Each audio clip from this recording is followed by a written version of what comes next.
boys were back on board with the circuit here at Pyra. Here's the race leaders. Oh, there are all sorts of problems. Oh, big carnage. Oh, straight to the barriers. And through the smoke we come. What a crash!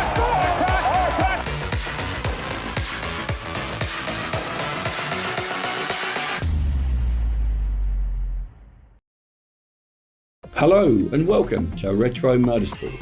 The year 2011, the circuit Ruapuna. It's the whole coverage from the third round of the New Zealand Superbike series. All 75 minutes of glorious two-wheel action.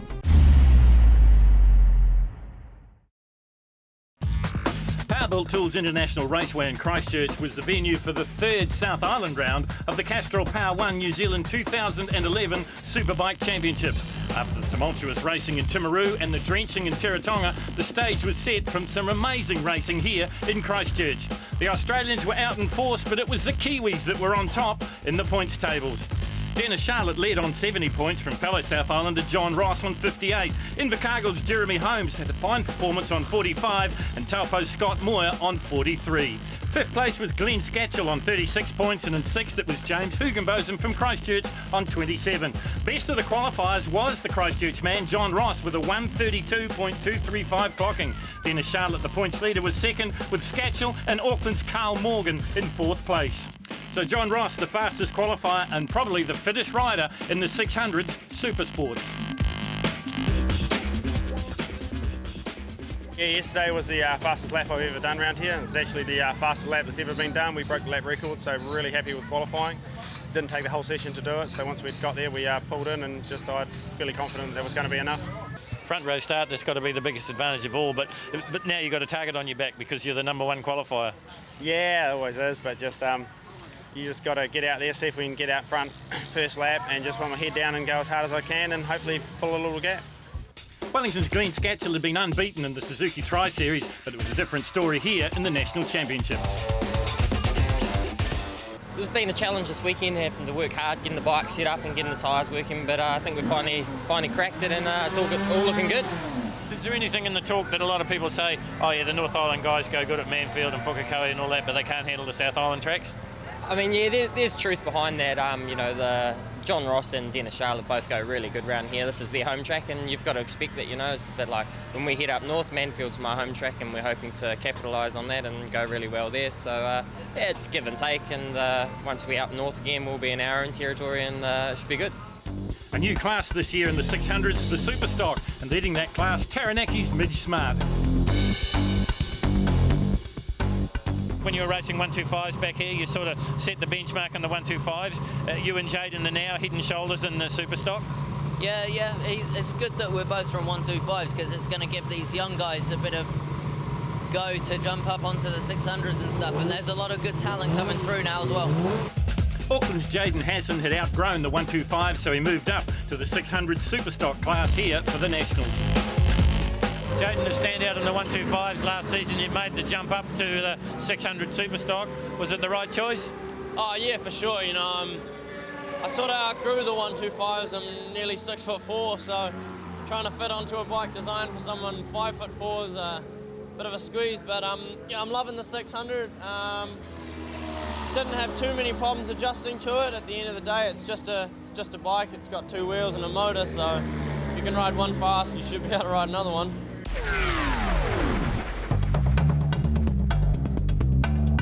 There have been plenty of changes in motorcycling this season. One of the biggest changes is there are now two types of motorcycles in the 600 class. This is one of them. This is a Superstock bike, as the name suggests. And as the name suggests, the bike is pretty close to stock. You're allowed to make subtle changes to the front suspension, braided lines for the braking. You're allowed to run the same tyres as what they run in the Superstock. You're allowed to make subtle, very subtle changes to the engine, but not too much. Certainly not a huge horsepower gain. You're allowed to make changes to the exhaust. You've got to run the same header pipe, but you're allowed to run an aftermarket muffler and tailpipe. Once you've bought your new 600cc Yamaha to go racing in Superstock, it's probably going to cost you about $6,000.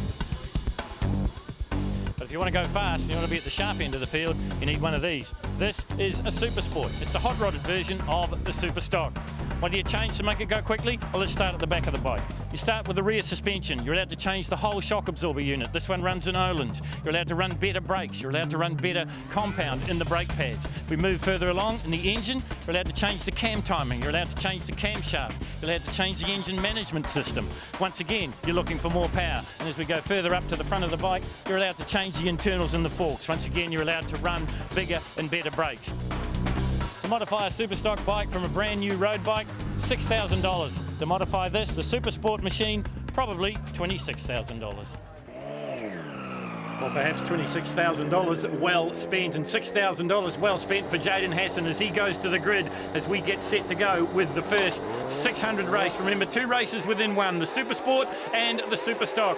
On the front row, Dennis Charlotte, but the fastest man is John Ross, and he's got a terrible start, and he's gone back to about 5th or 6th place. We ride looking out the back of the Suzuki of Dennis Charlotte as he dives up the inside through turn 1 on Glenn Scatchell. Now, I'm joined in commentary here by Jamie McCarthy. Amazing shots here, and Charlotte just starting to pull away. Well, absolutely, Phil. It is the most amazing motor racing circuit for these wonderful 600 super stocks, and of course the Superbike cars coming up a little bit later on. A lot more technical in a place like Pukekohe because there's more than 3 corners. So it is number 6 as you ride with him here. The camera looking back to Glenn Scatchell. Also John Ross trying to recover. Jeremy Holmes doing a great job there. The man from Invercargill surprised everyone at Timaru with a fantastic performance. And then at his home track went well as well. So he's right up there in the points. Challenging Scatchell as we ride with Charlotte. And he is starting to get away. Pretty much ideal track conditions for fast lap times. A 32.2 from John Ross in qualifying, just highlighting how fast this racing surface is right now. This is Taupo's Scott Moyer just trying to join onto the back of the chain chasing Charlotte. There's Scatchell. Charlotte still in the front as they head into Cochrane Nissan now. Remember, they use the dipper here on this 3.44 kilometre circuit. Yeah, Moyer doing a good job on the Honda, of course. The CBR 600 RR. Well, he was going to be doing double duty, but unfortunately he blew up his little super light bike in the first round at Timaru. And of course, the dramas from Teretonga meant there was only one race for the major classes we'll be following. 23 there, Carl Morgan. There is Holmes in behind him, bike number 8. Yeah, former F3 Pro 650 New Zealand champion. It's getting very, very close. This is a battle for 2nd and 3rd as they flash down into turn 1 once again here at Powerbolt Tools International Raceway. Moyer looking for a way around Scatchell. Scatchell finally finding some form. He was disappointed with his performance at Timaru, and as I said, he only really got one chance to shine at Teretonga before the weather had its say. No problems with the weather today, though, in Christchurch. 6, Charlotte leads it. Yeah, pretty much ideal conditions. It's a little bit cooler with air temperature, so it won't be too hard on tyres. Scatchell, as you said at the top of the show, Phil, very, very impressive in the recent Suzuki Tri-Series. Well, that's right. He went right through the 3 rounds unbeaten, but it's a different story here. There is John Ross. Now, he is making up for a terrible start. Battling there with the 43 of Alistair Hugenbotham. Alistair, another one that's made the move up from the 125 Grand Prix class, having a great battle here with John Ross. John Ross, remember, qualified quickest. Both these guys in Super Sport. Remember, 2 classes in one in the 600s for the first time in 2011. The Super Sport and the Super Stock. This battle we're watching is a battle of Super Sport for position. John Ross trying to recover from that terrible, terrible start. And Phil, he must have just about dropped back right to the tail of the field because he's having to work his way back from a long way back. Well, I mentioned before, he's probably one of the fittest riders on the circuit at the moment because right throughout the Tri-Series and right throughout the Castrol Power 1 National Series, he is riding 2 classes. He's riding the Super Bike and also the 600 class and the Super Sport. He's riding a BMW in the Super Bikes, and he's, of course, riding his Pirelli Yamaha here. Here is this battle we were watching for 2nd and 3rd, and it's getting tighter and tighter now as Scott Moyer dives down the inside well. He worked over Glenn Scatchell 2 corners before the pass. Big wheelie as they go down the short chute, and Ross is in this as well. We're going to see a banner finish here in the 600s. Dennis Charlotte, well, he's waved goodbye. He said, catch me if you can, and at the moment, no one can. Well, John Ross has just set his fastest lap at a 32.469, so he's the fastest rider on track at the moment. He's even quicker than Dennis Charlotte. Oh, look at this. Scatchell under brakes, tries to go up the inside of Moyer, gets the job done. Oh, that's commitment down into turn number 1. That is just such a daunting corner. And look at John Ross. John Ross just waiting for these 2 to make a mistake. And we're not going to see it yet. There is Ross on the Pirelli shod Yamaha. Ahead of him, it is the Wolfpack Racing Honda of Scott Moyer. And just up in front of them, the Museum Hotel Suzuki on Continental tyres. And that is Glenn Scatchell. Oh, and look at that. Oh, Ross dives up the inside. Moyer has to have another go at it. And I think there was contact there, Jamie. I'm sure there was elbow contact. I was watching him going under brakes. He was on the front wheel. The rear wheel was probably a foot in the air under brakes into that corner before he made that pass. So John Ross, the man on the move here. He's the fastest man on the circuit at the moment. But Dennis Charlotte, while these three have been battling, have just been pulling away very slightly. And he told me at the beginning of the day that it's all about gathering points for him. It's all about a national championship. For this guy, well, he wants a win. John Ross's fastest lap at a 32.469. It's only 2/10 off what he qualified on pole at. So he's got blistering pace right now. Dennis Charlotte, he's up the track. He's about 0.3 of a second slower than John Ross's pace right now. When you see Scatchell there, just under a bit of pressure, John Ross got amazing drive out of the dipper. Down the short chute he comes now. The Yamaha, the son of a famous father, his father Larry Ross, speedway icon in New Zealand. Well, John Ross is making his own way in the sport of motorcycling. Has done some racing in Australia, but as I said, racing two classes right throughout the summer here in New Zealand. And he's got the wood on Scatchell here, or has he? Scatchell's going to hold on as long as he could, but Ross dives down the inside and takes second place. Yeah, a lot of trust between those two. Not a lot of room down there in the turn number one. How cool is that with Larry Ross? I grew up at Western Springs watching Larry Ross as a youngster on solos. Well, that's right, still active in the solo scene, but it's his son we're watching at the moment. And look at this battle, and once again Scott Moyer's coming into the picture. And I think, Jamie, that they're slowly but surely catching Charlotte. Yeah, well, I think Charlotte's got the wake-up call because he's just dropped into the 32.5, so he's picked up his lap speed by a couple of tenths of a second. Scatchell, though, he's not giving up here on this battle with Ross, and Moyer's right there with them. No, we've seen that so many times from Glenn Scatchell. He really seemed to come alive after he won the TT at Hampton Downs at the end of last season. Hasn't looked back since. Look at this battle going on here. 23, Carl Morgan. Just up ahead of him, it's Alistair Hugenbosen. Both of those two in the Super Sports. This is the battle for the Super Stocks. This is Midge Smart out of London, but now residing in Taranaki. And right in behind him, all 6'4" of 16-year-old Jaden Hassan. He thought Andrew Stroud was tall. Well, he looks like a praying mantis, sort of spread-eagled over the bike. So they're having their own little battle, because remember, Super Sport and Super Stock, it's a new innovation this year at the Castrol Power 1 Superbike National Championships. Yeah, out there on the racetrack, that's the battle for about 6th back to 10th. Jeremy Holmes is in the 5th position in the number 8 bike. He's about 2 seconds up the road from this battle right now. James Hugenbosen there in the 85, scraping the knee pads. So the brothers racing out there, Alistair on 43, James on 85, trying to make a bit of a double team work there on Carl Morgan as we go back to the front of the field. And the gap's starting to open up a little bit. Scatchell, Moyer, they're all chasing John Ross. There he is. And in front of them, of course, the veteran, the grandfather on the Avon Suzuki 600. That is Dennis Charlotte. So there's your top 4 going through. There's a lap rider in amongst that group. There's your 5th place bike, another one of the Hondas. That's Jeremy Holmes. And then this great battle for 6th and beyond with the 2 Hugenbosens absolutely going at it. Well, that's right, and the Super Stock's right in behind them. Midge Smart leading, Jaden Hassan right on his tail. Look at the brothers bound to going at it for bragging rights around the kitchen table. 43, Alistair. 85, James. Hugenbosen is the nickname. Both of them coming out of 125s.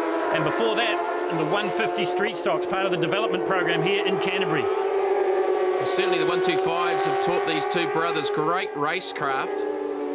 Again, more sparks coming up off the knee pads of one of them. Number 41 here is Jaden Hassan. Had a big accident in Teretonga, still recovering from that, but showing good pace here and keeping a pace with Midge Smart, who really is probably the pace setter in the Super Stock class, this brand new class. Look at this, Hugenbosen on Hugenbosen. Carl Morgan has to drop behind them. Then it's the 2 Super Stockers.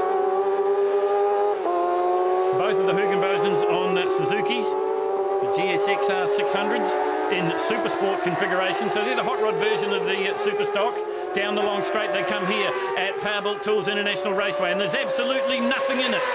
Yeah, James trying to get a run to the outside of his brother. That's going to be a big pass if he can make it stick, Phil. And he's done it. He gets the nose in front. So it is James Hugenbosen goes in front of his brother Alistair. This is a battle further down through the field. There's still exciting stuff happening in the front.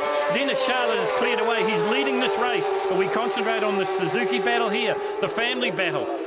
There is Jeremy Holmes. He's safe at the moment, but I think these guys are starting to catch him up. Will they catch him? Come back after the break to Christchurch and find out.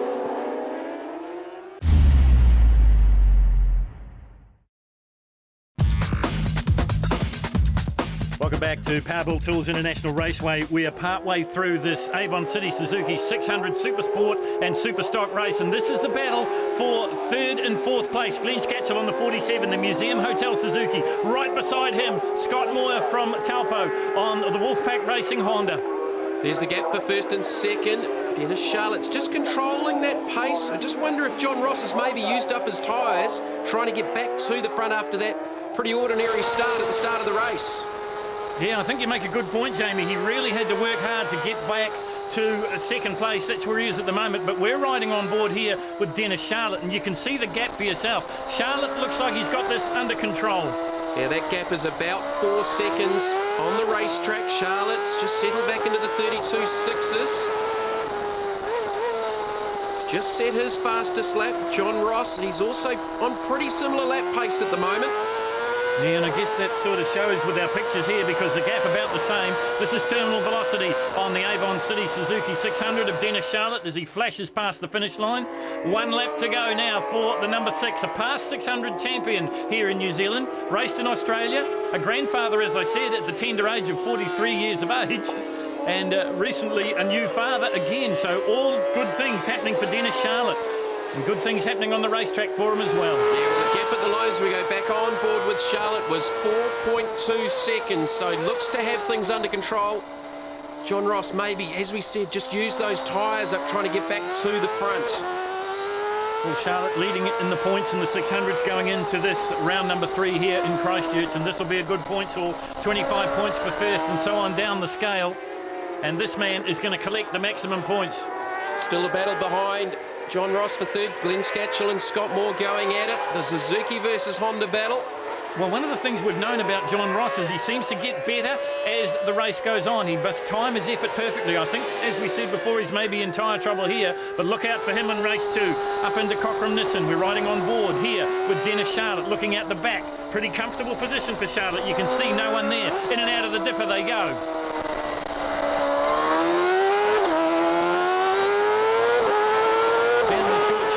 Into the big sweeper at the top end of the circuit. Number 6, Dennis Charlotte has a quick look just to see where the opposition is. Well, it's a long way back as he makes his way onto the front straight for the last time of 15, and the big Christchurch crowd will rise to Dennis Charlotte. He wins it.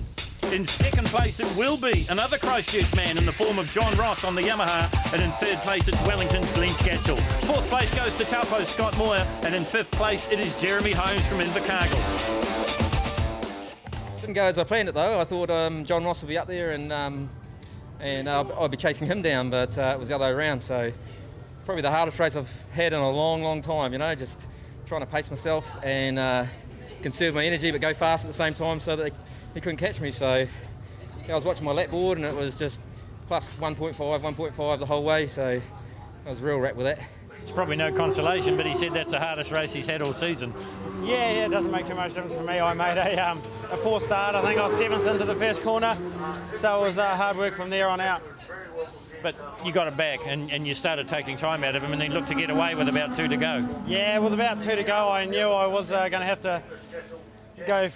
There was just not enough time to catch him, so I thought I'd back off a little bit and save my front tyre for the second race. There's no point running out of rubber.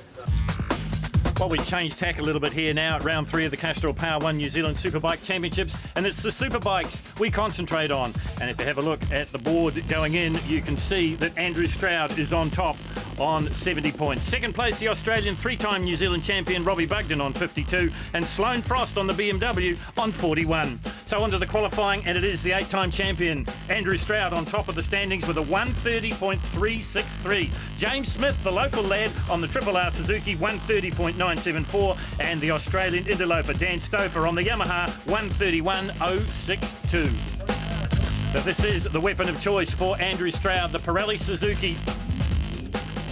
Andrew, another stunning qualifying performance yesterday. Yeah, it all felt good out there. I don't know, I'm just really happy with the tyres and the way the bike feels, and that's what happens. The track's, it's It's got a few more bumps than it had a year or two ago. I don't know whether it's an earthquake or trucks or cars or whatever it is, but it's still okay. And I guess it's a track you know quite well from testing around here, racing around here many times before on the Suzuki and also on the Britain. Yeah, probably done thousands of laps around here. It's still, I still don't find it the most flowing track. It's a little bit awkward here and there, but also physically demanding. You don't get a rest, especially on the Superbike. You're always braking or trying to stop wheelies. But yeah, I like it. The defending 600 champion is Nick Cole. He's made the move up to the Superbikes. Nick, a change of fortunes and a good qualifying performance yesterday. Yeah, just pushed really hard, you know, just sort of been frustrated the last couple of weekends, so got a pretty good setup.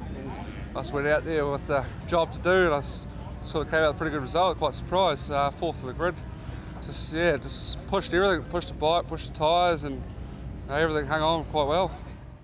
The comeback kid in this year's Castrol Power 1 New Zealand Superbike Championship is the three-time New Zealand champion, Robbie Bugden. After crashes in the run-up to the series, he's now back on top of his game.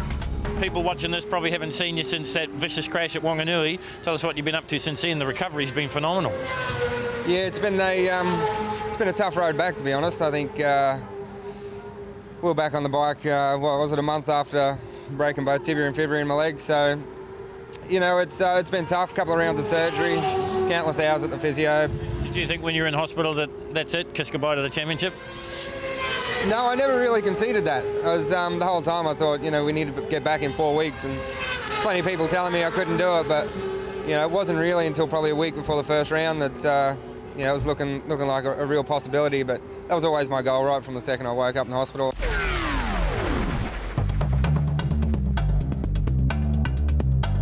Bike racing in New Zealand continues to go from strength to strength. Part of the reason is participation. Now, you all know about Suzuki, Yamaha, Honda and Kawasaki. Well, this is a new boy on the block. This is the BMW. This is the BMW RR1000, the road-going version of this bike. Sloane Frost races the Superbike version of this bike. Let's go and check it out. This is Sloane Frost's weapon of choice in the Superbike wars in New Zealand. This is a new BMW. Sloane, we had a look at the road-going version. What's the difference between that one and the one you're riding? We changed the road fairings for some fiberglass fairings. They're a little bit easy to repair. And we obviously take out the headlights and anything that's really heavy. We changed the exhaust system, take something that gets rid of the catalytic converter, and it's just got a little bit freer flowing. We also just do some suspension modifications. We replaced the rear shock with a Öhlins unit. We also put some Öhlins inserts in the front forks. Changed the rear sets, which are the things you stand on, the foot pegs of the bike. Something that's just solid mounted, whereas the road ones are a little bit slippery and they're just for more adjustability. And basically that's it. Fit some slick tyres and we go racing. Well, that's exactly what we're going to do, and we're going to have the best seat in the house because that is the bike of Sloane Frost, chopper to his friends. We've also got a camera on Andrew Stroud's bike looking behind. Maybe our onboard technician prophesying the future. Great start though from Dan Stouffer off to the outside. Not a great start from Sloane Frost though as they head up the terminal velocity into turn 1 here in Christchurch. Great shots on board. There is the 366 of Ryan Hampton. He's made a pretty good start because he's right in behind Andrew Stroud. Well, he's another one that is sort of riding a bit battered and bruised, also from a crash at the Cemetery Circuit earlier this year. It's taken a little while to recover. Injured his shoulder, pulled a tendon in his shoulder muscles. It is Dan Stouffer. Well, this guy has led every single race of the Castrol Power 1 Superbike Road Racing Championships, but until now, he hasn't been able to complete the deed. He crashed at Invercargill, 4 seconds up the road from Sloane Frost, and he dumped it in the Castrol corner, threw away 25 valuable points. Well, Andrew Stroud didn't get a great start because he's in about the 3rd position. Look, Jamie, with Andrew Stroud, it doesn't really matter. He doesn't start particularly well, but he just works away. He just seems to, you know, just wear the opposition out. Great pictures here from Sloane Frost. Yeah, I got the chance to watch Andrew Stroud at Hampton Downs, the opening round of the Suzuki Tri-Series, and he just got better as the race got longer. Well, he does, and I guess you don't become an 8 times champion without having some tricks in your bag. And there is Ryan Hampton having a good long look at Stroudy, but he runs it a little bit wide, and Andrew Stroud just holds on to the position. Remember, it is Dan Stouffer out in the front. Robbie Bugden in second and James Smith in third place. So this is the battle for fourth and fifth on your screen at the moment. Hayden Fitzgerald just in behind his fellow Honda rider, and that is Ryan Hampton. This is the number one, though, the Pirelli Suzuki Stroud family racing team of Andrew Stroud, starting to work on his opposition. And this is what he does. He just seems to wear them down. James Smith, though, has done lots and lots of laps here in Christchurch around Powerbuilt Tools International Raceway, and he's been going fast since he got his full-on Triple R Suzuki Superbike. Yeah, he's certainly one of the most spectacular riders in New Zealand. No signs yet of Craig Sheriffs, who qualified 8th. He would have been pretty disappointed with that, Phil. Well, he's struggled a little bit by his own admission since he's switched back to Suzuki's. They had a little bit of trouble with the front end of the bike. He said he's not quite happy as he turns it into right-handers, and there's plenty of right-handers here at Powerbuilt Tools International Raceway. Look at this battle here. James Smith rode 2 classes last year and had the ambition to win both of them. Got a real close go at winning the 600s, but it all came undone at Hampton Downs last year. This year he's concentrating on the Superbikes, and he's holding out the 8-time New Zealand champion.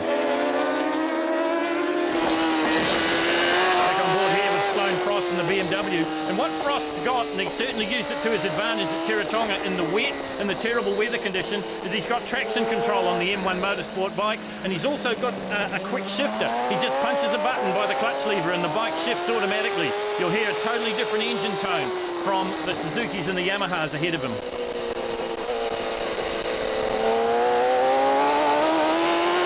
Down the long front straight they come once again here at Powerbuilt Tools Raceway Ruapuna, and Sloane Frost on the move.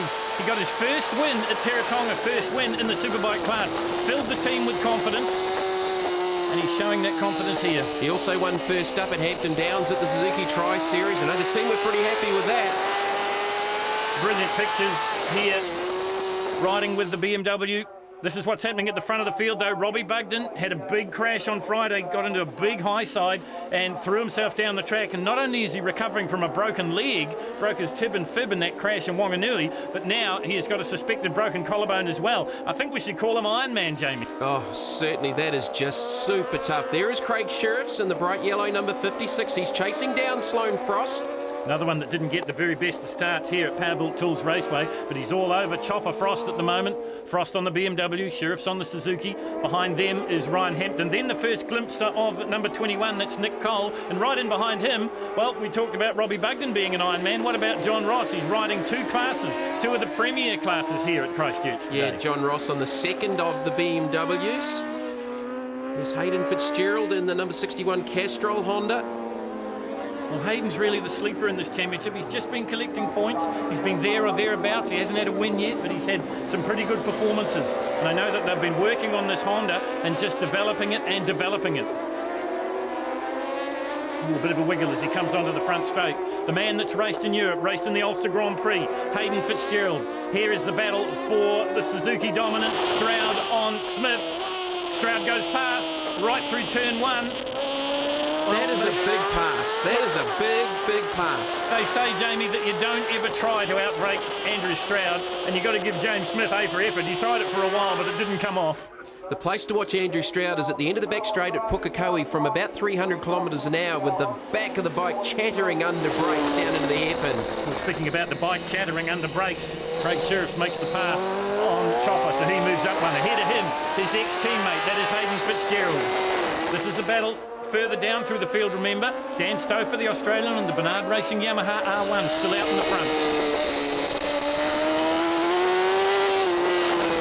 Well, you get the feeling, Jamie, that maybe Sloane Frost was just holding these guys up because these boys getting away. They both know each other's style. Oh, nice pass there from Sheriffs off the exit of the infield, out of the carousel.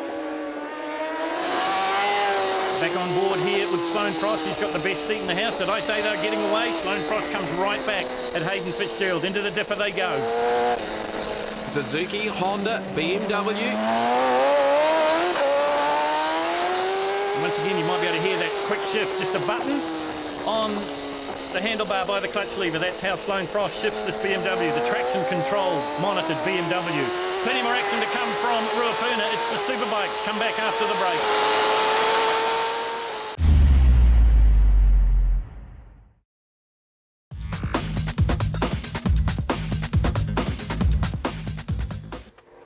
Welcome back to Powerbuilt Tools International Raceway. We are up to lap 5 of 15 in the Superbikes, and this is what's happening at the front of the field. And look at this. I said he'd wear them down. That's exactly what he's doing. Andrew Stroud now tacked onto the back of fellow Suzuki pilot Robbie Bugden. Remember, Bugden riding injured, not only getting over a broken leg, but a separated shoulder as well from a vicious crash on Friday. Australia 1 and 2, Jamie. So it wouldn't be hard to pick that Stroud's the fastest rider on track. He's just set the fastest lap at a 1:30.287, 7/10 of a second quicker than Robbie Bugden. Well, that's right, and that's getting close to the lap record. I know that's one of the goals of the 8-time champion. He wants to set another track record here at Christchurch. Back on board here with Sloane Frost. Well, he used to be a motocrosser, and that's exactly what he's doing at the moment. So things have gone drastically wrong for the BMW pilot.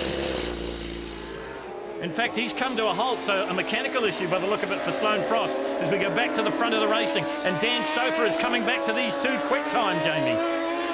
Yeah, Stouffer's just backing up. Andrew Stroud's last lap was a full half-second quicker than the race leaders, so we've got the top three nose to tail here in the opening race for the Superbikes.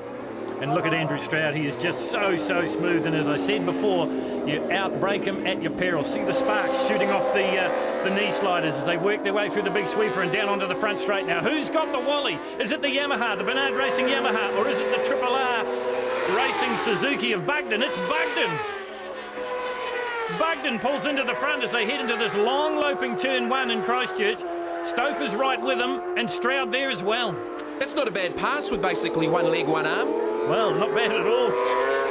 Robbie Bugden, the landscaper from Queensland, Australia, a frequent visitor to our shores here in New Zealand. And as you heard Jamie and I say, riding injured, doubly injured, broken leg at Wanganui, separated shoulder here at Christchurch on Friday. Now he is in the front of this race. He did the same thing at Timaru. He came from the hospital bed to Timaru and set the top qualifying time and led races until the fitness got the better of him. Well, the two fastest riders on track are Andrew Stroud, and Craig Sheriffs has just done a 1:30.433. He's only a 10th and a half slower than Andrew Stroud's fastest lap, and again, he's a full half-second quicker than 1 and 2 on the racetrack. Look at this battle unfolding here. Australia, New Zealand. Stroud, well, you just get the feeling, Jamie, he's just waiting. Well, we've seen it so many times. He hasn't won 8 New Zealand Superbike championships for nothing. There's 11 in the top 3 with Robbie Bugden with 3 to his name. Well, that's right. And Dan Stouffer, of course, the king of the streets after winning the Robert Holden Memorial at Wanganui, the only foreigner to do so. But he's impressed. Everywhere he goes, he's really aggressive. He really tries hard. Throws that Bernard Racing Yamaha around. Now up to full Superbike spec. It wasn't at Superbike spec before the first round of the Castrol Power 1 New Zealand Superbike Championship. Here you go, Stroudy.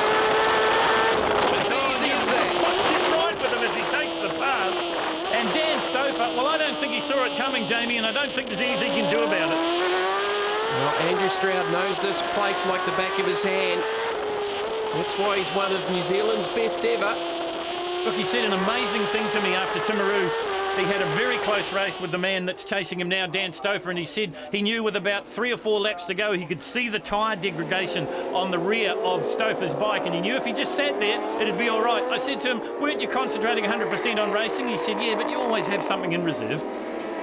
Well, how's this? Over the last 3 or 4 seasons, we've seen these two going at it for race wins and championship wins. Oh, have we ever? And you cast your mind back a couple of years ago to Pukekohe, and they were handlebar to handlebar, fairing to fairing. Bugden was on the grass at one stage, and somehow Stroud squeaked out the win. Can he do it here in Christchurch, though?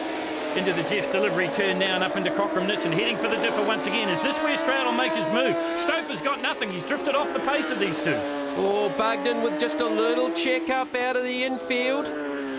Stroud is all over him. He's still got the fastest lap of the race set on lap number 4, a 1:30.287. Well, I was just going to say he had a fantastic drive down the short chute, but Bugden had an even better drive, and he just squeaks out an advantage. Round the big sweeper they go once again. Now, Suzuki on Suzuki. Ray Clee preparing the Suzuki engine for Andrew Stroud. And look at that, Bugden has a look behind him. After you, Andrew. He knew it was coming, Jamie. I think he did, because Stroud just had such a great run out of the sweeper that time. And look at the distance he's put on already. Andrew Stroud's decided it's time to get serious, time to pull away from these interloping Australians. Bugden in second, Stouffer in third, but Stroud pulling away. Under brakes into the hairpin. Oh, Sheriff sideways under brakes through to fourth. He is on a charge. Well, he really needed to be. He said that he hadn't had the very best of starts to his championship. But he's got a good start going now, and he's going to put it to Dan Stouffer as well. Laps winding down here in Christchurch. Look at this, fairing to fairing. Oh, he can't get it done this time. I said that Stouffer was aggressive. Yeah, Stouffer's not going to make it easy. Craig Sheriff's with the wheel stand out of the hairpin, heading towards the infield here at Powerboat Tools Raceway. Well, we know that Sheriff's is a master on the roads, although now we know that Dan Stouffer is as well. Twice finished second on the podium in the Australian Superbike class, a second and a third, never stood on the top step. Would love to take the New Zealand title. But, boy, he's struggling just a little bit here, and Sheriff's is going to go by him, and he does. Yeah, I think Stouffer's struggling with rear tyre grip. A big step out of the carousel just on that lap. So Sheriff's through to the third position. This is the race leader, though, and he is at the business end of this race. Race 1 of the Castrol Power 1 New Zealand Superbike Championships for 2011 here in Christchurch. One more race to go. More sparks off the knee slider as Andrew Stroud fires his way towards the checkered flag. Well, the New Zealand Grand Prix is going to be a race to watch because the two fastest riders on track in this one were Stroud and Craig Sheriffs. They've certainly been two of the biggest movers. Stroud having to come back from fourth place, and Sheriffs was probably as far back as 8th or 9th.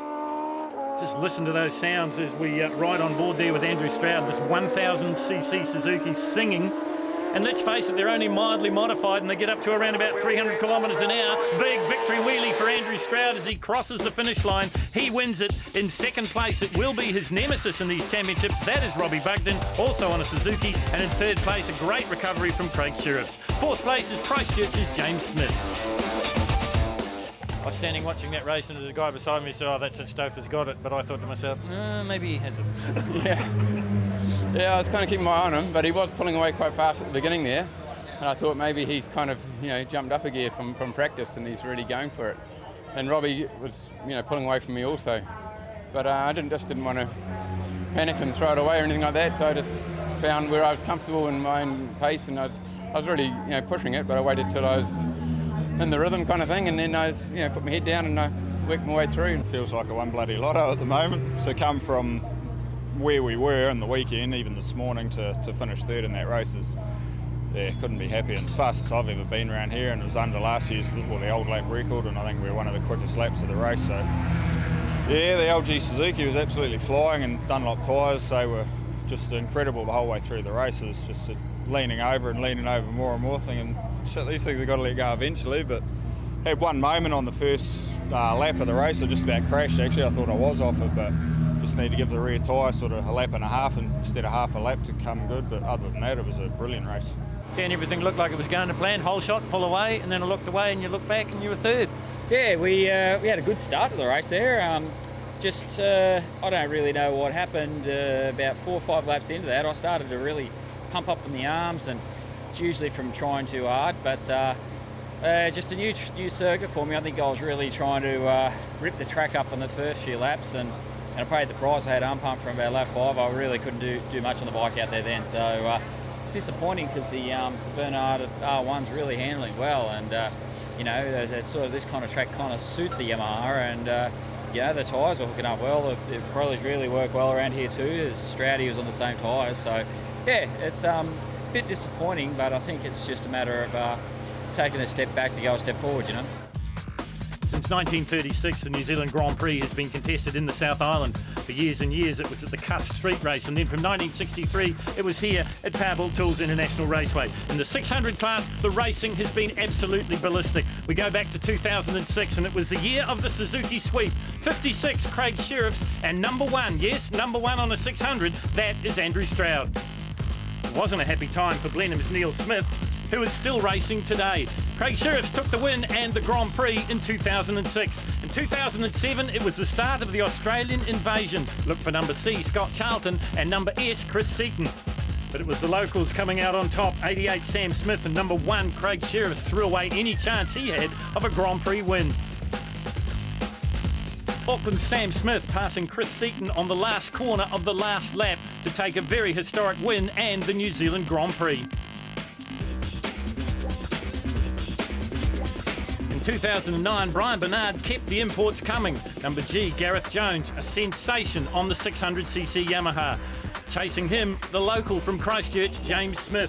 He'd finished second last year, but this time he would play second fiddle to the amazing Australian.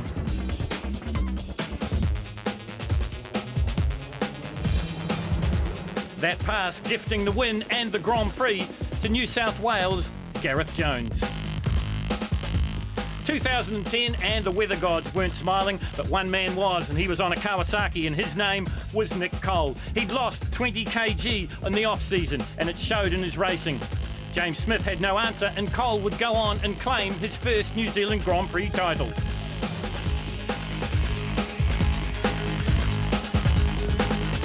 So we go to the present, and the 600cc class getting ready to go. Once again, we ride looking at the back of the field, or the rest of the field, I should say, from the Suzuki of Dennis Charlotte. On pole, John Ross. Alongside him, Charlotte.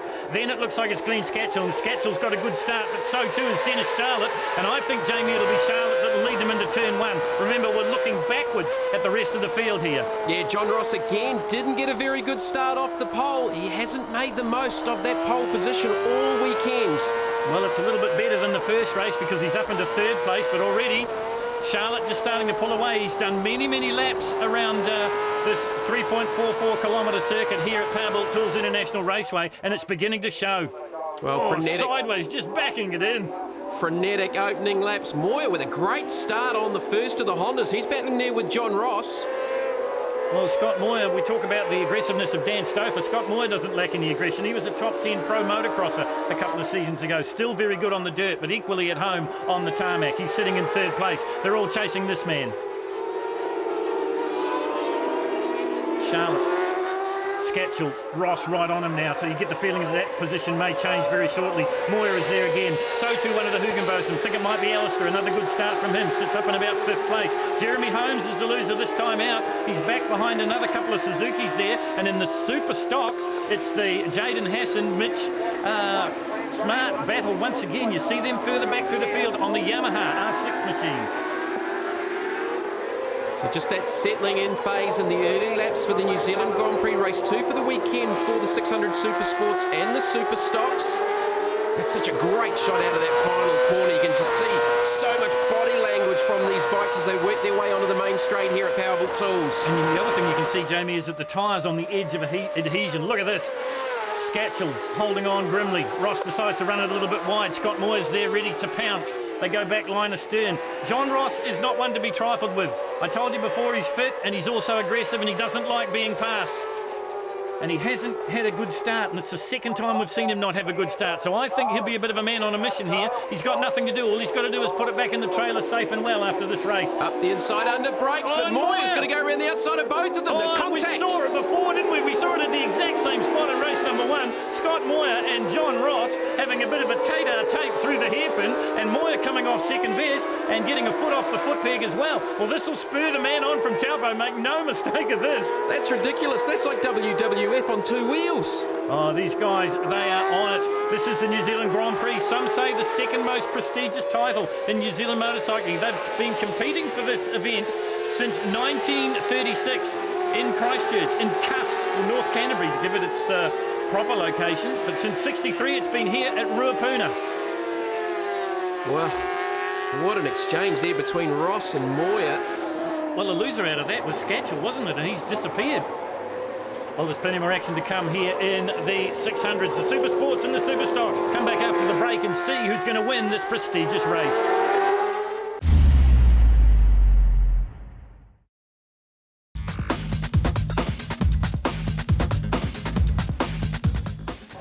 Welcome back to Powerbuilt Tools International Raceway. When we left it, it was Dennis Charlotte in the front. This is what's happening further back through the field. Bike number 43, Alistair Hugenbosen on the Suzuki, being chased by another Suzuki, the RCM Coleman Suzuki of Carl Morgan. Yeah, that's a battle just inside the six.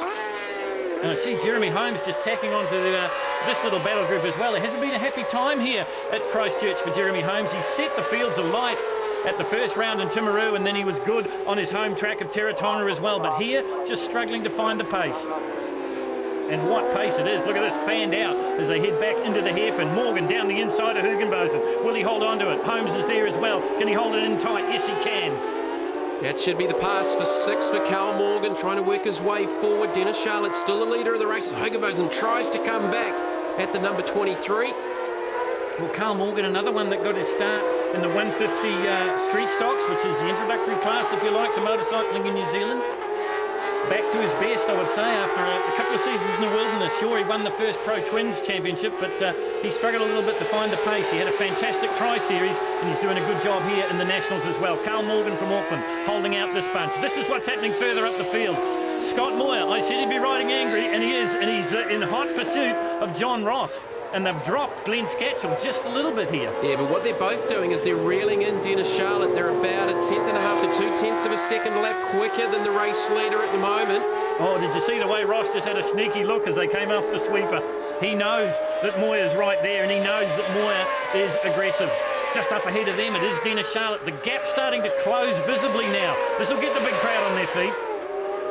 And we saw that exchange between John Ross and Scott Moyer before the break, and Glenn Scatchell's just fallen off the back of that. I think he's put his hands up in the air and gone, well, you boys take each other out, I'll pick up the pieces. They didn't take each other out, and he's lost a lot of position. Well, Jamie, not only are they picking up the pieces, but I think they're picking up the pace as well as Holmes goes up the inside of Hugenbosen, and that is a pass for position. Oh, and Moyer just got a glimpse of him in the bottom of the shot there, right on John Ross now, as we watch this intense battle further back through the field. There's the first of the super stocks, and that's Midge Smart, X125 racer. Well, you think a pass into one's got commitment, I think a pass through pothole is even more committed, and that's where Holmes made that pass. Moore still there with John Ross. Well, you get the feeling that Wolfpack Racing Honda's going to be there all the time. Out of the carousel they come, into Cochranes, Jeff's delivery, the big sweeping right-hander. Now up into Cochranes and heading for the dipper once again. This is part of the circuit, I think, that John Ross may just have the wood on Scott Moore. He seems to pull out a little bit of a gap. Can he do it this time around? Well, Moyer's just set his fastest lap of the race, a 1:32.478, so he's got good speed on similar lap times to John Ross, and they are still reeling in Dennis Charlotte. Charlotte, that last lap was about 0.5 tenth slower. Well, you can guarantee that Dennis's Avon City Suzuki crew will be telling him, he'll be getting the message from the pit board, pull your finger out, Dennis, they're catching, they're coming, and they are coming. Across the stripe they go once again. Ross squeaks out a bit of an advantage. Then it is Moyer. Further back in fourth place, and he's becoming the forgotten man in this race, is the Museum Hotel Suzuki rider, and that's Glenn Scatchell. Yeah, they've certainly dropped him off. But Charlotte's got to be aware that John Ross is just bringing that gap back. And you can see it closing visibly here as they head up to the hairpin once again. Oh, Moyer, around the outside. Oh, unbelievable. What happened there? Was that a bit of brain fade from John Ross? He made it look so easy, Scotty Moyer. Well, he did. Ross lost a lot of ground out of the hairpin. Did he maybe just run it a little bit too narrow? And Moyer took the opportunity to get back ahead. Maybe he missed a gear. Something went drastically wrong there for the man from Christchurch. About half distance in the Grand Prix, and Hugenbosen down the inside of Midge Smart. Remember, 2 races in 1 in the 600s. We got the Super Sport and the Super Stock. The Super Stock have got the black number plate backgrounds, still the yellow numbers, and it's the other way round for the Super Sport. The yellow number plate background and the black numbers. Oh, look at this. 23, Carl Morgan in defensive mode there from Jeremy Holmes. So they've squeaked open a bit of a gap here. Well, the Hugenbosen boys have been nose to tail pretty much right throughout the weekend, and at the moment there's only Midge Smart separating them. And that's right, he's the meat in the Suzuki sandwich, the Yamaha of Midge Smart in super stock trim, and you're not allowed to do too much to these bikes. They're pretty much standard off the showroom floor machines. Sure, you take the lights and the indicators and things off them and do slight tweaks to the engine, but that's about it, and slight tweaks to the suspension as well, just to make them racing safe. Well, they're giving away 400 cc's to the Superbikes, and they're only 2 seconds a lap slower, Phil, so they're pretty frightening pieces of kit standard. Well, what's even more frightening is, Jamie, the speed these guys are going. You can do that on these bikes on the road. Look, we're not encouraging you to do it, but they'll do it. They're powerful, powerful machines. The power-to-weight ratio is incredible on these 600 machines. And don't they sound the part? Look at this. This is bike number 85. This is James Hugenbosen. He's tailing Midge Smart. It's his brother Alistair just ahead of them. Both of them out of the 125s. Midge Smart also a past 125 star. And there's absolutely nothing in this. And Smart has a look behind. He said, "Nah, come on, go past. I want to use the draft." No draft needed for Dennis Charlotte though, but maybe there is for John Ross, because the gap is closing and we've got the best seat in the house. looking backwards at John Ross. And look at the ground he eats up under brakes.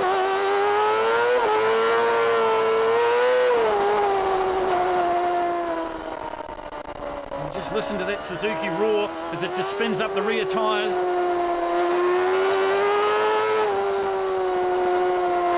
Ross a little bit quicker here through the carousel.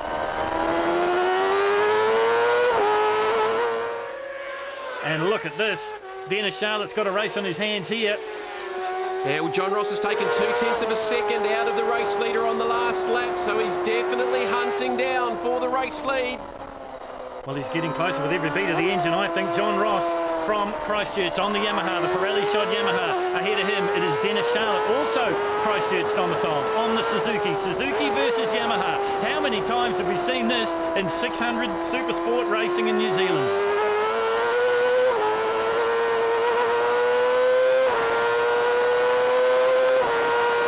Jamie, how hard is John Ross trying right out over the white line on the exit to the big sweeper? I was just taking a breath there, wondering, well, we're probably doing about 250 kilometres an hour sitting on the back of Dennis Charlotte's bike. Sitting backwards. As we look at it, this battle unfolding for the New Zealand Grand Prix. Round 3 of the Castrol Power 1 New Zealand Superbike Road Racing Championships. Dennis Charlotte's just got the hurry up. He's just set his fastest lap of the race at a 1:32.346. Well, 32s, that's phenomenal time around here. Obviously the track's in good nick, the temperature on the track's good too. It's the perfect recipe for a perfect race, and that's what John Ross is hoping for, because he's closing down Charlotte. Well, that's Charlotte's fastest lap of the weekend. That's actually quicker than his qualifying time. He did a 32.6 in race number 1. Oh, look at the gap now. There's nothing in it. It's only going to be a miss shift or a miss braking point, and John Ross will be through. Ross on the Yamaha has a good long look on the outside, makes the pass stick, and he gets there. And Charlotte takes him straight back again. Unbelievable stuff in the 600s. Oh, 2 great passes and not a touch between them. No, well, Dennis Charlotte's been around a long time. John Ross, one of the young guns, but they both have real respect for each other. And let's face it, Jamie, if they touch at speeds that they're doing, it's not going to be pretty. We've seen a little bit of over the weekend. John Ross has got a very awkward run off the infield there. It's cost him the better part of 2 to 3 bike lengths, but he's coming back at him at the end. Oh, and he's got the Valentino Rossi style, backing it into the turn. Out of the hairpin they come once again. They're down to the business end in the 600s. At the end of this, the checkered flag and the New Zealand Grand Prix title for 2010. Dennis Charlotte's won it before. John Ross has never won it. Can he do it here in Christchurch? Well, they've simply driven away from the rest of the field. The last lap borders out. Can John Ross have one how close does he want to go? How close does he want to go? Charlotte will be making that Suzuki just as wide as possible as they come off the carousel. This is where Ross is fast. He had a big look up the inside. Well, he tried to run it up the inside. It didn't work for him. They head down into the dipper once again. Can John Ross do anything about this? Just the short shoot and the big sweeper to go. He gets as close as you like to Charlotte, and Charlotte pulls away.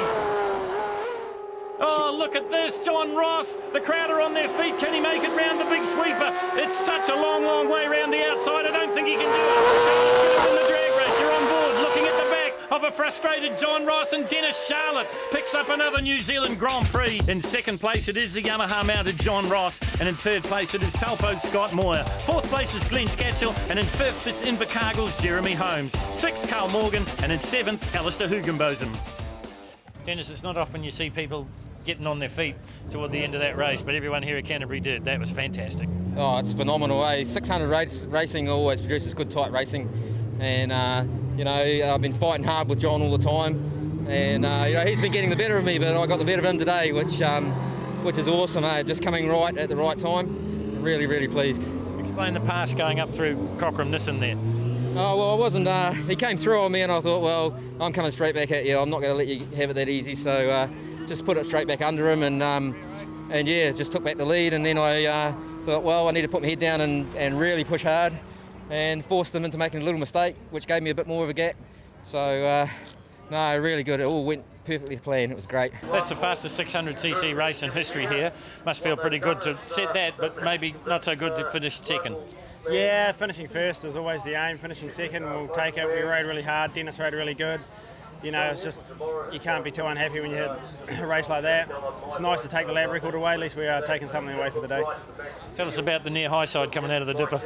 I just got a bit happy on the throttle. It didn't feel as bad as everyone thought it seemed to look. But yeah, I lost enough ground to make it hard that I had to dig a little bit deeper and claw it back again. Me and Ross were rubbing a little bit of paint here and there. There was a bit more than a rub coming out of the hairpin the second time, wasn't there? Yeah, I think it gave me a bit of a push there. But I mean, hey, that's racing. If you got to do it, you got to do it, you know. So we head to the North Island for round 4 of the championship, and Dennis Charlotte on top on 120 points. Second place is John Ross on 98, and in third place it's Scott Moore on 72. Jeremy Holmes from Invercargill is fourth on 67, and in fifth it's Wellington's Glenn Scatchell. Well, there's no doubt about it, the crowd loved the Superbikes, and if we go back in time to 2006, it was Australian superstars Sean Giles and Andrew Stroud once again battling for top honours in the New Zealand Grand Prix. Stroudy once again got his customary not-so-good start, but it was all he had to do was get past Sean Giles, and another Grand Prix was his. The brother Suzuki dominant in Christchurch. 2007, well, stop me if you've heard it before, but it was number 1 Andrew Stroud. This time he had a new nemesis, and that was Robbie Bugden. These two would trade paint right throughout the series, but it would be Robbie Bugden claiming the New Zealand Grand Prix. Bugden came back in 2010 as the national champion, but he struggled in the New Zealand Grand Prix here in Christchurch. A fall costing him any chance of retaining the Grand Prix title or the national title. Looking for the national title and also another Grand Prix win was Andrew Stroud. So we move on to present day, and there is drama here in Christchurch because you can see a couple of droplets on the camera lens. It has been raining, and the Motorcycle New Zealand steward has said no, it will be a 10-minute delay to decide what the weather's going to do. Now the riders have got to decide what sort of tyres they're going to run here. Is it wet enough to run wet, or is it still dry enough to run slicks? You'll get a 5-minute call at 5 So they've made the call. There'll be a 10-minute delay while the teams bolt on rain tyres. In the case of Ryan Hampton, I can tell you that the Honda mechanics for Hayden Fitzgerald have changed about 4 sets of tyres, and they've got the tyre warmers on, so we're not sure what they're going with now. Are they going with slicks? Andrew Stroud says it's still good for slicks. Will he be right? Come back after the break and find out.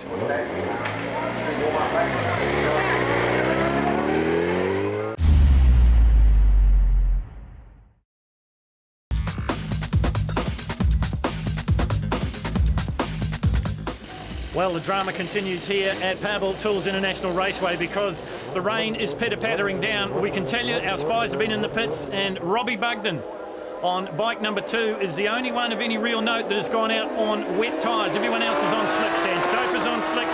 Andrew Stroud is on slicks. Ryan Hampton has gone back to slicks. Hayden Fitzgerald at one stage was on a road tyre and a slick, but I think they've gone back to full slicks. So will it be the right choice? That is the question. He's rolled the dice, Jamie. Has he made the right decision? Well, will it rain? Won't it rain? I mean, how many times have we seen that over so many years in so many different forms of motorsport? Look, if it does rain, he's going to be a genius. But if it doesn't, and you know exactly what will happen, he'll just rip those wet tyres to shreds and you'll go right out the back door. And that's exactly what's happened. James Smith has got the initial jump from the race start. Stroudy slotted into the second position, but at the moment it seems to be the wrong decision for Robbie Bugden. Well, he's just falling back through the field. Interesting to note that James Smith is out in the front because in the warm-up lap before we had the 10-minute delay, Smith just about had 2 massive high slides in the rain that was pitter-pattering down. It has got a little bit less than it was 10 minutes ago, but it is still very, very slippery. You're right here with Sloane Frost. Up ahead of him, Hayden Fitzgerald. I think they've just passed Ryan Hampton. You can see how dark the skies are, so certainly that rain is threatening. And the amazing thing, Jamie, is that the big crowd here at Christchurch has stayed because the racing's been so good. They want to see who's going to win the New Zealand Grand Prix. Will it be 9 times for Andrew Stroud? At the moment, though, it's this man, number 77, on the Triple R Suzuki racing team, managed by Red Fenton, and that is James Smith.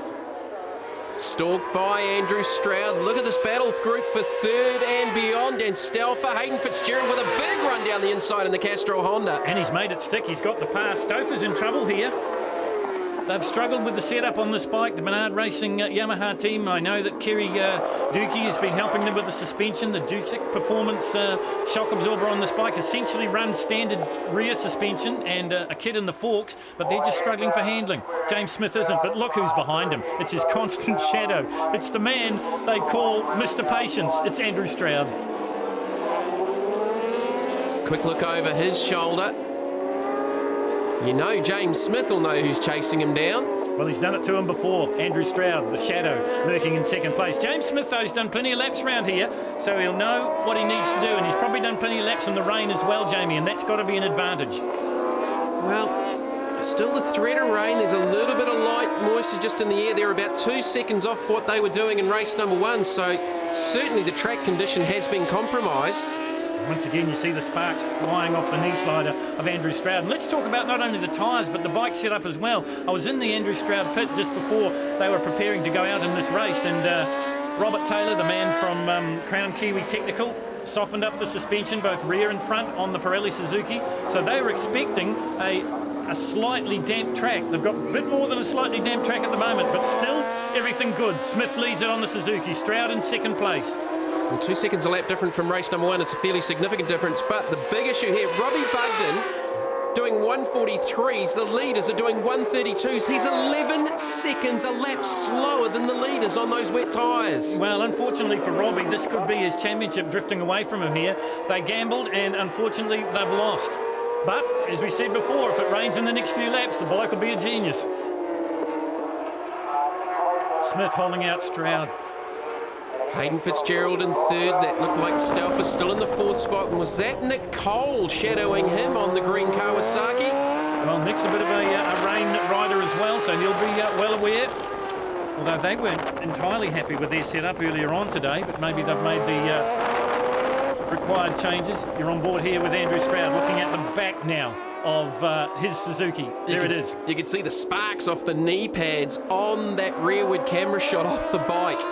How cool is that? It is Nick Cole just lurking there. Sloane Frost. Now, Sloane Frost has got a bit of an advantage here, and he used it to full effect in Teretonga because the BMW comes standard with traction control. So he can just whip the throttle up wherever he likes, and the traction control takes over. So that worked for him in Teretonga in terrible conditions. Will it work for him here in dampening conditions in Christchurch? Well, Nick Cole's just set the fastest lap at a 132.318.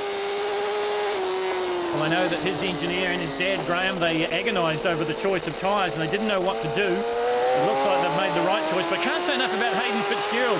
I said before, he's had a bit of a sleeper performance in the National Championship so far. He's been there or thereabouts, and he's right here now, and this could be a good swing for him as the championships head towards the North Island. And of course, Castrol Honda back in the World Superbike Championship as well, so good to see the Castrol Honda performing well here in New Zealand. We're on board here with Sloane Frost, chopper to his friends, another ex-motocrosser. So pretty much everyone has set their fastest laps on lap number 3. Nick Cole was 1/10 of a second quicker than the race leader. And Andrew Stroud and James Smith just trading fastest times.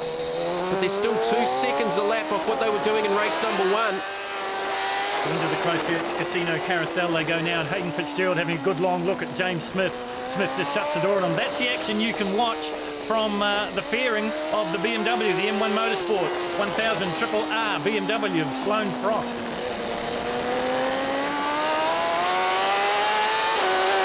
And you can see the rain just coming off the fairing there, so it has got a little bit heavier, and the skies have darkened as well.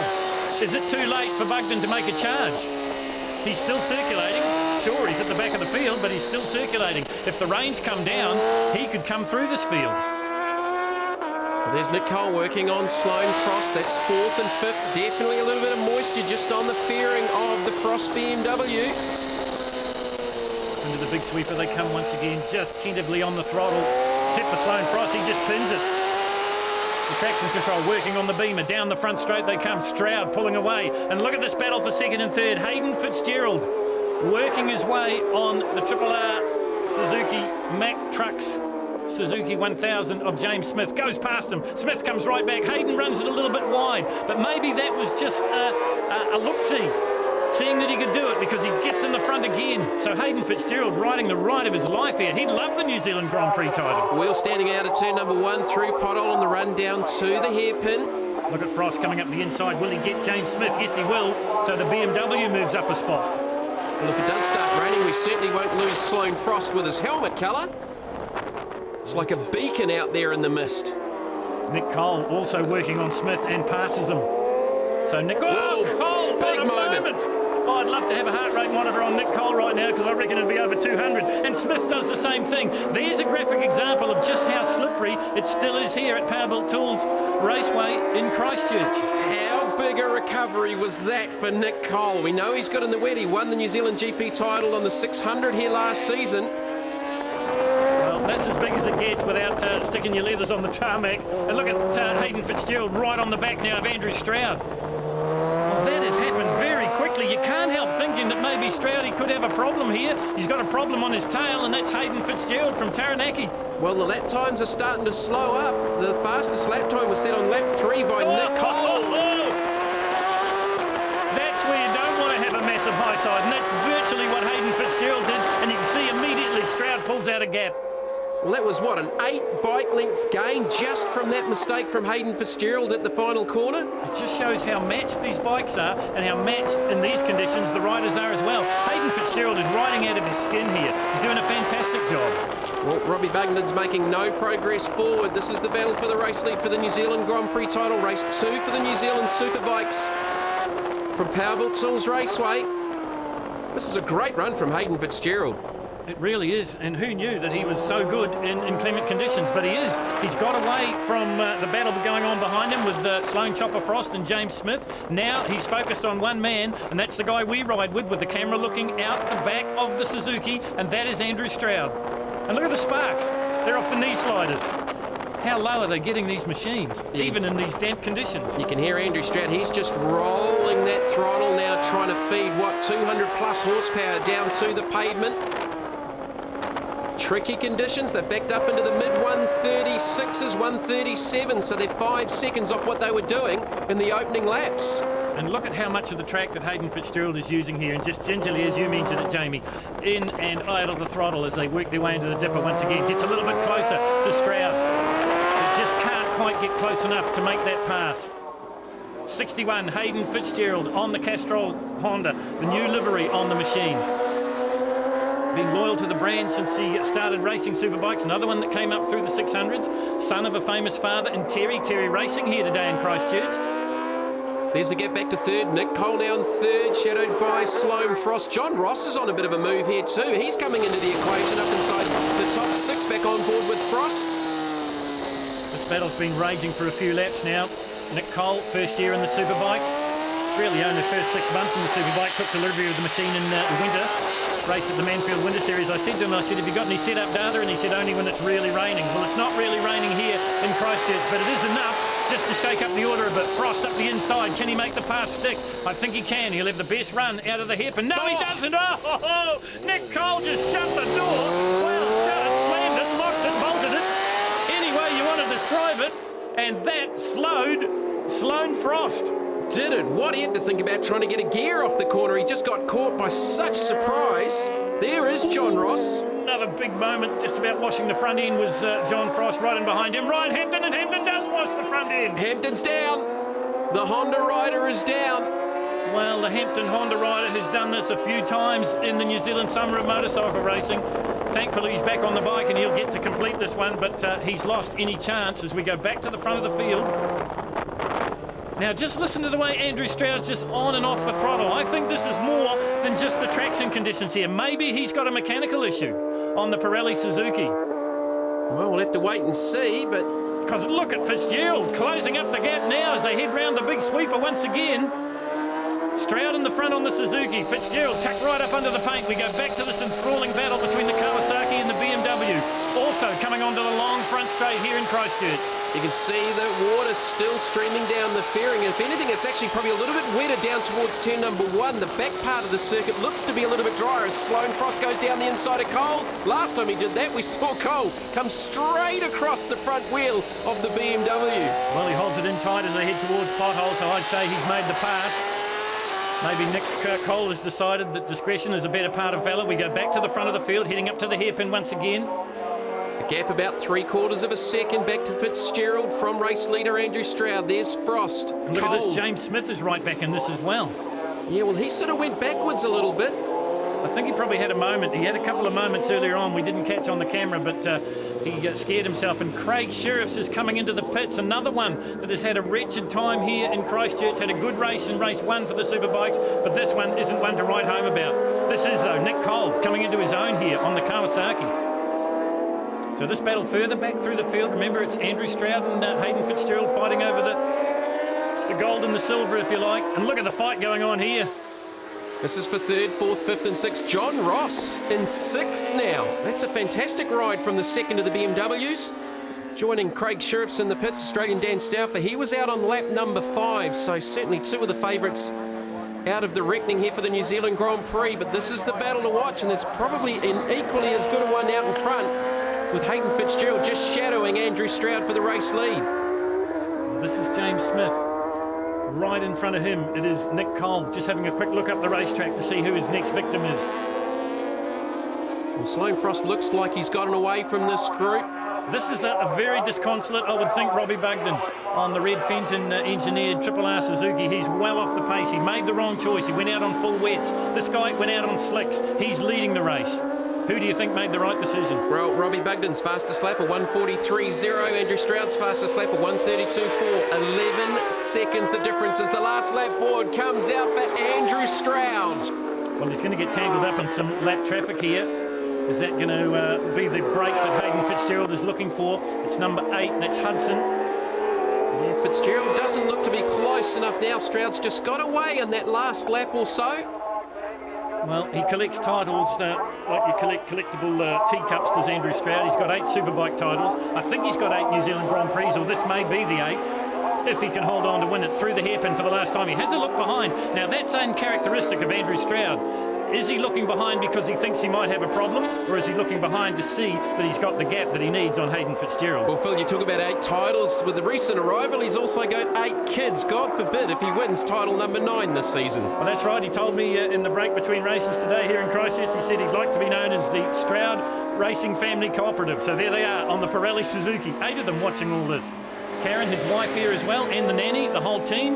Actually, they're a subject of a documentary being filmed for the Sunday program. So you can learn more about the 8-time New Zealand champion.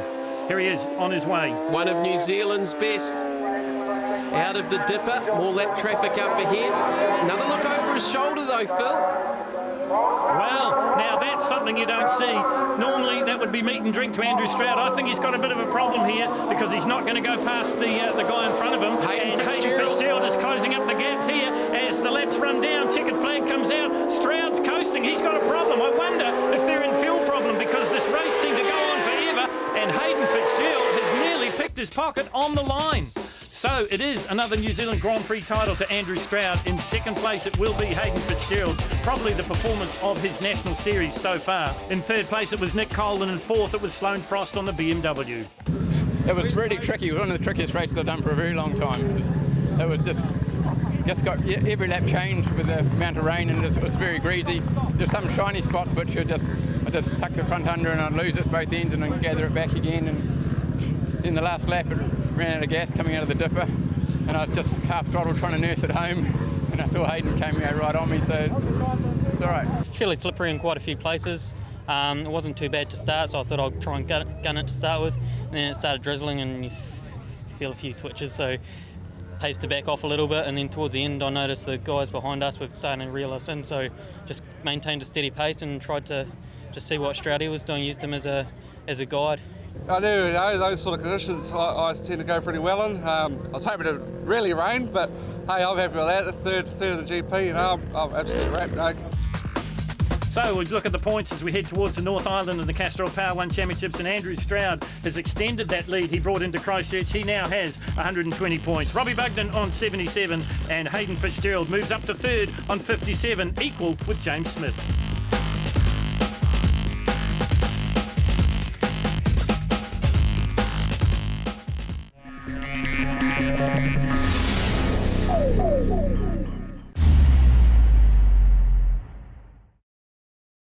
Time for a cup of tea and a lie down after that much action.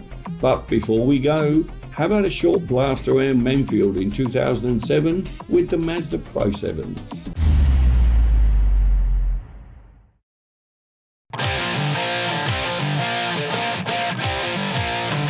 Well, welcome back to Manfield for the Summer Saloon Spectacular. As part of the program, it was round 2 for the Toyo Tyres Pro 7 Racing Series National Championship.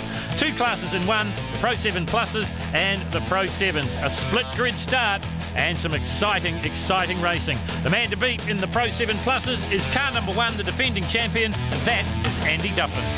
First race yesterday, just took off from the start, made a nice clean start of it and just sneaked away. So we're really pleased, set a new lap record for the class, 19.3 seconds, so really stoked for that. There's a lot of cars very close together now, so passing's going to be the key, and it's going to make for a very exciting race, I think. Well, this is the start of race number 2, and remember, it is a split grid start for the Toyo Tyres Pro 7s. It's the Pro 7 Pluses that lead away, and here now are the Pro 7s. So we go back to the front of the field. 88, Ian Martin from Hamilton gets it wrong and gets drilled by the look of it there from number 69, Miles Fothergill, and Paul Savage comes in as well. Let's have a look at it on the replay. Just loses it all on his own on the infield hairpin, and then the carnage happens. Everybody misses him except number 69. The Q West Boat Builders car of Miles Fothergill. And just to add insult to injury, Paul Savage gets into the back of both of those cars. Well, that's a sight we don't like to see at any motor racing event, and certainly here at Manfield, the ambulance out onto the course. So we can tell you, obviously, the race has been stopped. Well, the good news is that no one is seriously hurt in that incident, and we move on to race 2 now as they come down onto the grid. Once again, the man to watch in the Pro 7 Pluses is the man on pole position, and that is number 1, Andy Duffin. Alongside of him is Bruce Gay. Watch 2 for 77, Elton Wichman. He'll be in there as well, but unfortunately, I don't know that Miles Fothergill will be taking too much more part in this one. The car fairly extensively damaged. Here is the Pro 7s getting away, and the one to watch for in this is car number 16, and that's Phil Blythe from Wanganui. But it is number 57, Noel Rush, out in the front. They've been experimenting with the gaps between the starts. They started off at 15 seconds, have now lowered it down to 10, and in some cases it all depends on the configuration of the circuit, but maybe it comes down to 8 or 5 seconds even. Duffin in and out of the hairpin. In the front, Bruce Gay in second place. So this is pretty much what we saw at round 1 in Taupo as well. Now the challenge coming down the Dennyholm straight from car number 39, and that is Bruce Gay. Meantime, still number 57, Noel Rush out in the front, 16, Blythe up into second place, and I think number 50, Brodie Scott, might be in there as well. One heading off there was car number 61, that was Ian McDonald, so it looks like his race is run. It's a bit hard to concentrate because 2 races in one, really. As we go back to the front of the field, as they come off the Dunlop sweeper and down the front straight here at Manfield, and you see there that Bruce Gage is looking for a little bit of a draft off Duffin. Not getting too much assistance at the moment, though. The Auckland's performance tuning car as they come into Toyota. This is turn 1 at Manfield. Duffin's got all the advantages as he holds the racing line. Back in third place, Elton Wichman, still number 57, Noel Rush leading in the Pro 7s. Blythe gets a little bit closer this time. Across the stripe they go. 6 laps for the Toyo Tyres Pro 7s. And once again, very limited modifications allowed on these cars. Having a look there at number 76, that's Terry Loving, just making a spot. Meantime at the front, it's still the Resine Paints, Penrose Motors, Andy Duffin out on the front, a man from Pukekohe. He's a defending champion, so he's got a moving target on the side of his car, and it's that number 1 plate. Here comes the challenge now from Gay, right round the outside of Duffin as they head into Higgins. Not going to be able to do it, he'll have to concede it. Now try and cut the corner, square it off and come up the inside, but Duffin's a wake up to him as well. The hallmark of these guys racing is it's always super clean. They get close, but they hardly ever touch. Noel Rush continues to lead in the Pro 7s. Blythe in second place. Stu Hewer coming in there in the yellow and blue car, or the yellow car with the blue stripe. No change at the front of the field. Down the front straight they come once again.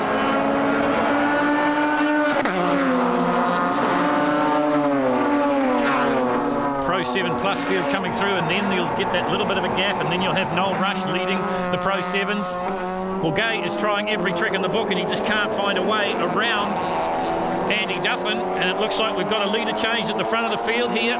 The 57 car of Noel Rush going back a spot. Number 50 moving up, that's Brodie Scott. Behind him, it's Stu Hewer. No change at the front, but you can see that Gage is putting the pressure on Duffin. He tries right, he tries left, just filling both mirrors with the 39 car. You don't get to wear that number 1 plate without having a bit of experience, and that's certainly what Andy Duffin has got. Won the championship last year. Got off to a good start at round 1 in Taupo, the Taupo Motorsport Park. Now here we are in round 2. From here they'll go to Pukekohe. It's an 8-round series. There is Noel Rush, there is Phil Blythe. Now what has happened to the number 8 car? Now this is Jason Martin. Now we saw some problems earlier on for Ian Martin in race 2. Now Jason has come to a halt. Meantime, back to the racing. Duffin leads it. Second place is Gay. There's the man in third. This is Elton Witchman. And right in behind him in fourth place, it's car number 91, and that is Aaron Prosser. So that's what's happening in the Pro 7s. Oh, here's some problems for Martin Hicks by the look of it, just about taking to the gravel off the big sweeper here at Manfield. So he's on his last lap now. Been around the motor racing scene for a long time, tried the V8 Tourers, back in the Pro 7 Plus classes now. And number 28 goes off as well, and that's Nick Puttock in the Wheels for You car. Well, this man hasn't put a foot wrong or a wheel wrong all day. Andy Duffin on his way to another win here in the third and final race for the weekend for the Toyo Tyres Pro 7 Racing Series. It's round 2 for them. Duffin leads it from Bruce Gay in second place, and it's Elton Witchman in third, Prosser, Savage, and then Shane Padgett in there as well. The Resine Paint sponsored Andy Duffin getting set to put another win in the book here. This is the battle in the Pro 7s, and Noel Rush has got all he can handle at the moment from Phil Blythe as they work their way through the Higgins turn and out onto the back straight for the last time. Well, we said that the Pro 7s would give close, exciting racing, and that's very much what they've done. Checkered flag this time for Andy Duffin. The man from Pukekohe does it again in the Pro 7s. Yellow flags flying, that's for the Puttock car down at the end of turn 1. So the officials see it that way as well. Duffin gets the win from Bruce Gay, Elton Witchman, Aaron Prosser, Paul Savage and Miles Fothergill. Whilst in the Pro 7s, it's Noel Rush from Blythe, Scott, Loving, Hewer and Phil Kerr.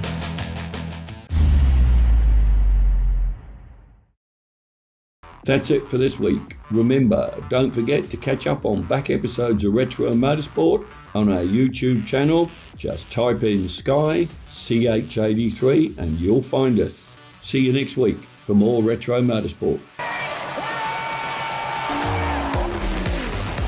You'd have to say as we're back on board with the circuit here at Myra. Here's the race leaders. Oh, there are all sorts of problems.